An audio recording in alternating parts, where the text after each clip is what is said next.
Assalamualaikum warahmatullahi wabarakatuh. Selamat pagi, Ibu Bapak, dan selamat pagi juga Adek. Cantik banget. Perkenalkan sebelumnya, nama saya Alika, bisa dipanggil Nurse Alika. Saya bekerja di Rumah Sakit Citra. Sebelumnya nih, kakak pengen nanya dulu ke adiknya. Nama adiknya siapa kalau boleh tahu? Carla. Namanya Carla Nurse. Maaf ya, Carla emang agak pemalu orangnya. Oh iya, nggak apa-apa, Bu. Oke, Carla ya. Umur Carla berapa? 17. Oke. Nah, Carla, di sini kakak mau nanya nih, Carla kalau lagi down, lagi stres, atau mengalami hari buruk, biasanya ngapain sih buat bikin moodnya naik gimana?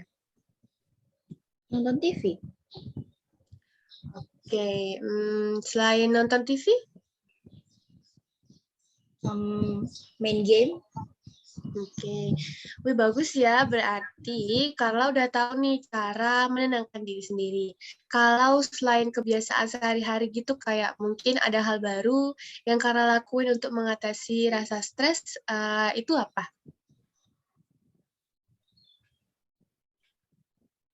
Gak ada. Oke, nah gimana kalau misalnya kita melakukan bincang-bincang selama 30 sampai 45 menit ke depan untuk membantu Carla mengekspresikan diri dalam mengenali diri? Iya, kenapa Carla? Sebenarnya ada hal lain yang Carla lakuin gitu. Biasanya tuh Carla tuh ngerokok. Pas merokok, Carla ngerasa seneng banget, kayak gimana ya, ngerasa beban tuh terangkat semua gitu, walaupun cuman sebentar. Oke, terima kasih ya Carla udah berani untuk menyatakannya. Baik, sebenarnya tidak semua hal yang kita sukai itu memberikan dampak yang kita sukai juga. Carla nih suka merokok dan merasa senang. Namun dampaknya itu Carla akan menderita dan juga merasakan banyak sekali penyakit kalau dilakukan lagi, lagi, dan lagi. Tentunya Carla nggak suka kan pasti nih dampak kayak gitu. Enggak, Kak. Jadi Carla harus gimana, Kak? Carla udah ketagihan gitu, kayak suka aja gitu sama rokok. Oke, nah Carla dari Ibu Bapak juga, saya menyarankan agar Carla melakukan beberapa rangkaian untuk pengalihan merokok. Apakah Ibu, Ayah, dan Carla berkenan? Berkenan. Oke, saya akan jadwalkan untuk terapinya akan kita lakukan setiap hari Rabu pukul 10 pagi. Nah, karena saya sudah selesai dalam melakukan tindakan, saya permisi dulu. Terima kasih atas kerjasamanya. Dan kalau memerlukan bantuan, boleh langsung hubungi saya. Dan kita konsul juga sudah selesai 30 menit, maka saya akhiri percakapan hari ini. Saya doakan supaya Karla cepat sembuh.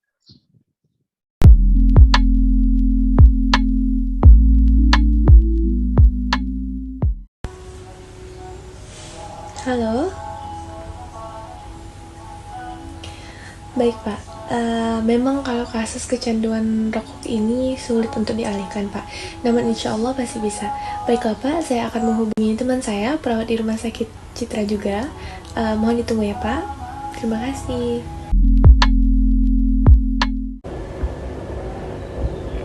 Assalamualaikum, selamat pagi. Nurse Alika di sini. Bisa tolong sambungkan ke Nurse Afifah?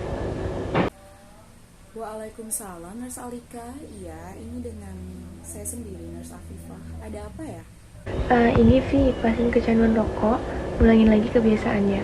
Padahal kemarin sudah alhamdulillah lebih membaik. Kamu masuk rumah aja gimana ya? Nanti tolong kamu jelasin lebih lanjut prosedurnya ke keluarga dan juga pasien. Oke. Oke.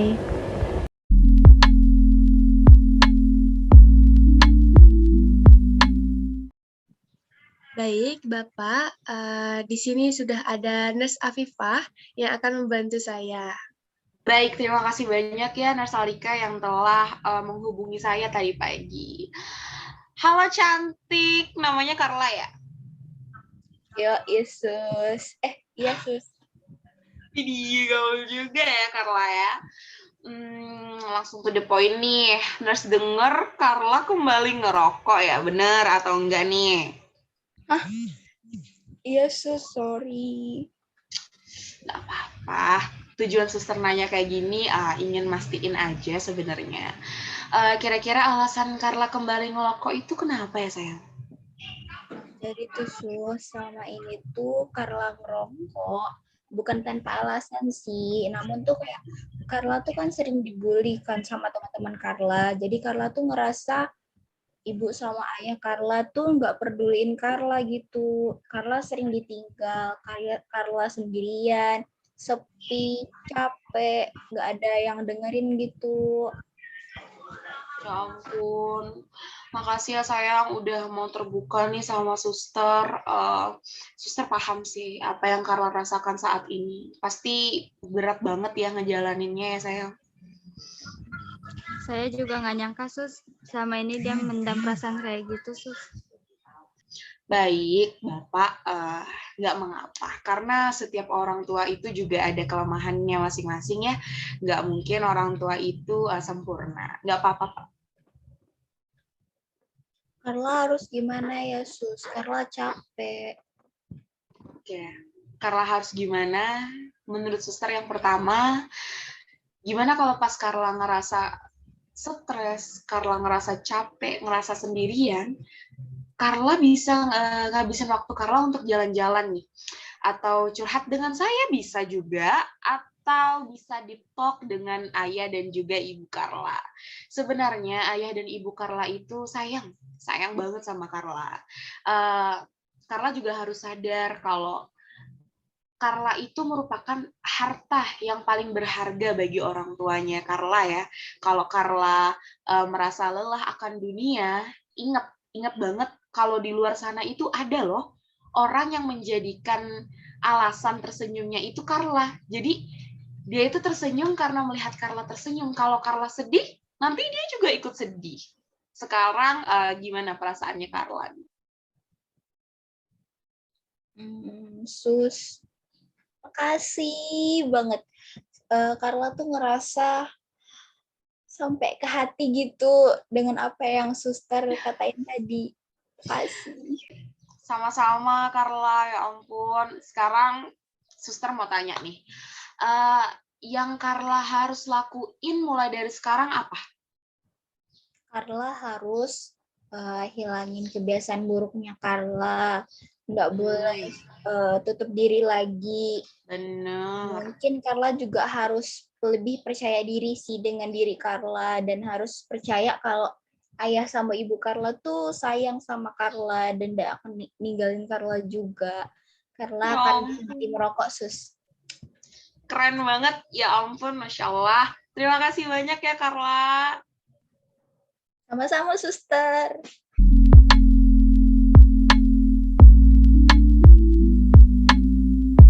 Dari video yang telah sama-sama kita saksikan, dapat kita identifikasi beberapa kondisi di dalamnya. Di antaranya ialah, Carla adalah seorang remaja yang tumbuh menjadi pribadi pembangkang dan cenderung tidak peduli dengan sekitarnya. Hal tersebut erat kaitannya dengan ketidakharmonisan dari keluarga Carla. Berada dalam kondisi keluarga yang tidak harmonis, sangat mungkin untuk menjadi beban tersendiri bagi seorang anak. Dalam kasus Carla, ia merasa kurangnya peran dari kedua orang tuanya dalam hidupnya. Carla tumbuh di tengah-tengah kesibukan kedua orang tuanya tanpa komunikasi yang intens, perhatian, serta kasih sayang yang seharusnya ia dapatkan.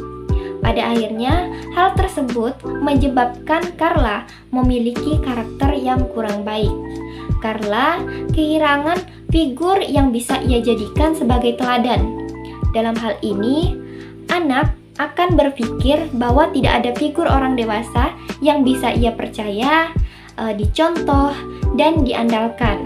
Apabila hal ini dibiarkan secara terus-menerus terjadi, maka bukan tidak mungkin seorang anak akan merasa kesepian dan rentan terserang depresi atau stres, seperti pada kasus Carla. Carla, sebagai bentuk pelampiasannya terhadap stres, sedih, dan kesepian yang ia alami, maka Carla memutuskan untuk merokok. Kebiasaan merokok ini menjadi salah satu titik balik dari segala perasaan buruk yang telah berkecamuk di dalam dirinya. Kebiasaan Carla ini akhirnya diketahui oleh kedua orang tuanya dan mereka sangat marah serta kecewa kepada putrinya. Mereka merasa gagal dalam mendidik Carla. Mereka merasa perlu untuk mengatasi permasalahan yang dialami putrinya. Untuk mengubah Carla menjadi Carla yang manis kembali. Maka dari itu, orang tua Carla memutuskan untuk menghubungi seorang konselor. Nah, telah dijelaskan terkait kasus Carla oleh rekan saya yang bernama Raisya, seorang remaja yang kecanduan dengan merokok sehingga membuat orang tuanya merasa sangat frustasi. Nah, mengingat umurnya yang masih muda ini, orang tuanya segera mencari solusi untuk menangani permasalahan pada putrinya sebelum risiko semakin buruk yang terjadi pada putrinya. Orang tua Carla pun bergegas mencari seorang konsulen dan membuat janji untuk berkonsultasi bersama seorang perawat yang mereka kenal. Nah, dalam kasus ini, Carla berkonsultasi 2 kali dengan perawat yang berbeda. Yang pertama bersama Nurse Alika dan yang kedua bersama Nurse Afifah. Nah, sebelum saya memaparkan hasil observasi saya oleh kedua perawat kita, perlu diketahui kasus ini juga belum ada terdiagnosa keperawatan dari klien tersebut. Nah, pada konsultasi Nurse Alika ini, simulasi komunikasi yang dilakukan oleh Nurse Alika dengan Carla cukup baik dalam menangani kasusnya. Adapun proses tahapan komunikasi keperawatan yang diterapkan oleh Nurse Alika, yaitu yang pertama ada fase pra-interaksi. Nah, pada fase pra-interaksi ini, sesudah orang tua Carla membuat janji dengan Nurse Alika, pada tahap ini Nurse Alika sedang mempersiapkan dirinya secara baik dari segi pengetahuan dan kemampuannya untuk menangani kasus Carla. Nah, yang kedua yaitu fase orientasi atau yang biasa kita sebut dengan perkenalan. Dalam orientasi ini terbagi menjadi 3, yaitu salam terapeutik, evaluasi atau validasi, dan kontrak. Nah, pada salam terapeutik ini, Nurse Alika mengucapkan Assalamualaikum, selamat pagi Ibu, Bapak, dan juga adik. Perkenalkan, saya Nurse Alika yang bekerja di Rumah Sakit Citra. Nah, sebelumnya kakak pengen nanya dulu nih ke adiknya, adik namanya siapa? Selanjutnya yaitu evaluasi atau validasi. Contohnya seperti apa yang dikatakan oleh Nurse Alika. Oke, di sini kakak mau nanya dulu nih, Carla lagi down, stres atau mengalami hari-hari buruk biasanya ngapain? Nah, selanjutnya yaitu kontrak. Di sini Nurse Alika membuat kontrak dengan Carla terkait beberapa menit untuk melakukan perbincangan dari perawat maupun dari klien yaitu Carla. Nah, tahap yang ketiga sesudah orientasi yaitu fase kerja. Contohnya yaitu dialog Nurse Alika bersama Carla, yaitu Nurse Alika mengatakan, baik, terima kasih Carla sudah berani untuk mengatakannya. Baik, sebenarnya gini ya Carla, tidak semua hal memberikan dampak yang kita sukai juga. Carla merokok dan merasa senang, namun dampaknya Carla akan menderita banyak banget penyakit jika Carla melakukannya lagi dan lagi. Nah, tentunya Carla gak suka dong dampak yang seperti itu. Kemudian Carla menjawab, enggak Pak, jadi Carla harus gimana? Carla sudah ketagihan nih. Nah, kemudian Nurse Alika pun menjawab si Carla ini, baik Carla dan Ibu Bapak sekalian, saya menyarankan beberapa rangkaian untuk pengalihan rokok dari saudari Carla ini. Apakah Bapak dan Ibu serta Carla berkenan untuk melakukannya? Kemudian Carla dan kedua orang tuanya pun menjawab, kami berkenan Nurse. Kemudian pada fase keempat yaitu fase terminasi. Nah, fase terminasi ini dilakukan terminasi sementara, yaitu adanya kontrak, misalnya baik untuk terapinya akan kita lakukan setiap hari pada pukul 10 pagi ya. Baiklah, karena saya sudah selesai dalam melakukan tindakan, saya permisi dulu. Terima kasih atas kerjasamanya, dan apabila memerlukan bantuan boleh langsung hubungi saya, dan saya doakan semoga Sharla cepat sembuh ya.